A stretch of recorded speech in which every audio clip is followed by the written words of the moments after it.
भाजपचे प्रदेश अध्यक्ष चंद्रशेखर बावनकुळे रावेर मतदारसंघाच्या दौऱ्यावर आहेत। मुक्ताईनगरमध्ये बावनकुळेंच्या उपस्थितीमध्ये महायुतीची बैठक सुरू आहे।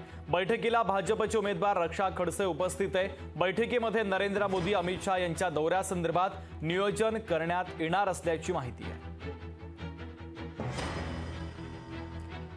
नगर दक्षिणचे महायुतीचे उमेदवार सुजय विखे पाटील यांनी शरद पवार यांच्यावर हल्लाबोल केला। पवारांनी कायमच विखे पाटील आणि मुंडे कुटुंबाला त्रास दिल्याचं विखेंनी म्हटलंय। तर गोपीनाथ मुंडे आणि बाळासाहेब विखे सामान्यांसाठी एकत्र आले होते, मात्र पवारांनी यंत्रणांचा वापर करून त्यांना त्रास दिल्याचं सुजय विखे पाटील यांनी म्हटलंय। आदरणीय पवार साहेब हे महाराष्ट्राचे ज्येष्ठ नेते आहेत, देशाचे ज्येष्ठ नेते आहेत। आता ज्येष्ठ नेते असल्या कारणाने त्यांनी महाराष्ट्रभर फिरलं पाहिजे, पण ते नगरमध्येच 5 आणि 6 सभा देऊ राहिलेत, त्यामुळे त्यांना देखील तेवढाच वेळ मिळालाय। अजून ते सभा वाढवायची पण शक्यता आहे, कॉर्नर सभा पण घेणार आहेत असं मला कळालं। त्यामुळे त्यांनी आदरणीय प्रधानमंत्र्यांना बोलावं हे हास्यास्पद आहे।